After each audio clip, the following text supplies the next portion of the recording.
join me on this live call or not. It'd be great to get some feedback if you can. But I thought that I would talk a little bit about what I'm doing to get ready for 2017. And I've always tried to do it during this week. Here of course, in the U.S. is the Thanksgiving week. We have a 4-day weekend. I usually don't do much traveling over this holiday, so I'll be around. I'll spend some time in my home office, really starting to think much more deeply, certainly, about 2017 and what I want to do there. And I thought I would share with you some of the process that I go through when I'm doing that. And these are things that I've done for several years as I've developed professionally and personally and grown to see what works well for me, what I can improve on, what doesn't work well, those types of things. So one of so here's kind of the process I go through. Would love to get your comments below if this is helpful to you in any way and if you do something similar. But maybe more importantly, I would love to get some comments from you about what you might do differently that you have found that works. And this year I'm actually going to do a couple of things differently as well. I'll tell you a little bit about that in just a minute. So when I get ready to sit down and think about 2017 or the next year, one of the first things I do is I look at the accomplishments that I have made for the current year. And those accomplishments are things that are meaningful to me. They may not be a big deal for other people, but they're things that really meant a lot to me that I really worked on to do, both professionally, personally. As a lot of you know, I'm very involved in music, so there are a lot of musical accomplishments and goals that I set for myself.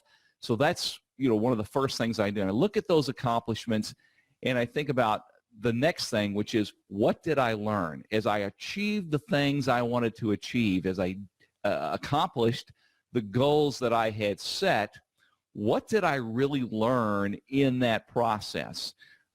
Did I learn new things that I can use in the coming year? Did I learn things about myself that perhaps I can improve on or capitalize on? I'm a strong believer that you manage your challenges or your weaknesses and you leverage your strengths. So I try to learn from that.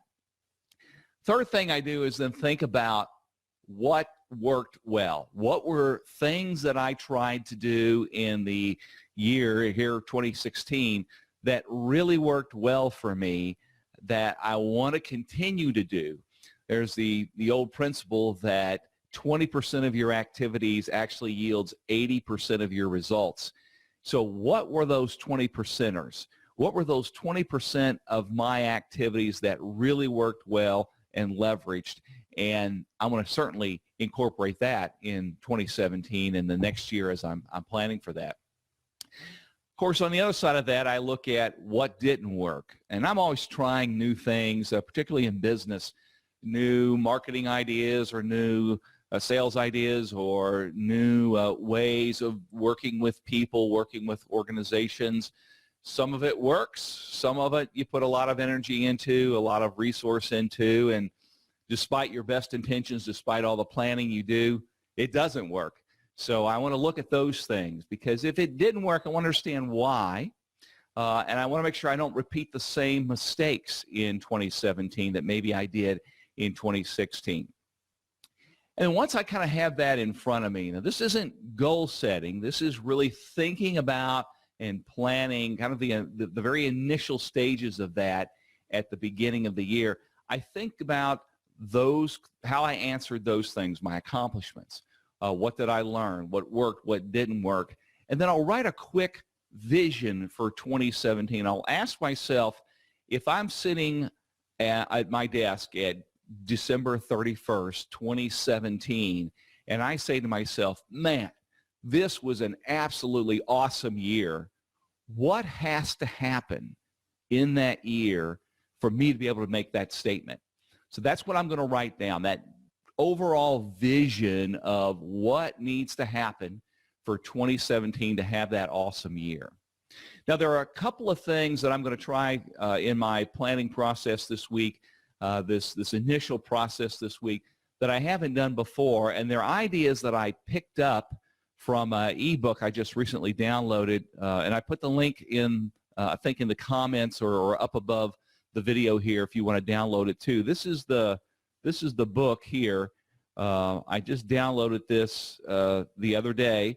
Achieve What Matters in 2017, 8 strategies super successful people are using now to accomplish more next year. And there's a ton of information in here from, I don't know if you can see this or not, from a lot of different people you would recognize: Tony Robbins, Chalene Johnson, Andy Stanley, John Maxwell, so on. A lot of them in here. And they talk in this book about what do they do to prepare to have a banner year. And there were 8 strategies in the book, but there were 2 that really stuck out to me, really resonated to me. And I actually wrote about this on my blog at richardyaden.com and did a short little audio explanation of this. But the 2 things that I'm going to do this year that I really haven't done before, and that is, first, review my entire calendar from last year. Look at what was I involved with. There's I don't know who said it, but there is a saying, or I've read this somewhere, that if you really want to know what's important to you, there are 2 books you can look at. One is your appointment book, and the other is your checkbook. That will tell you where 80% of your energy and your focus and your emotional and intellectual energy is centered. So one of the things I want to do is go back and review my calendar. And I picked that tip up in the book. There were some of the people talking about doing that. And then the second new strategy that I want to incorporate in my planning for next year is to eliminate excesses. I am a person who is plagued with a lot of interests, and I get excited about them and I dig into them, and some of them, I mean, they're just fun to be a part of, but some of them really have nothing to do with moving my goals forward. So I've really got to think about that and eliminate those things. So, hey, I don't know if this is helpful to you. Again, please put a few comments below if this is. If you've got something you do preparing for the year, share that with people as well. I think it'd be very interesting for everybody to hear about that.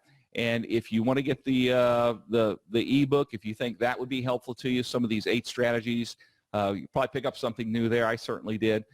You can get that at the link that I put in here. All right. Thanks for your attention. I hope if I don't talk to you, and probably won't talk to everybody that follows me on Facebook, I hope you have a great Thanksgiving holiday.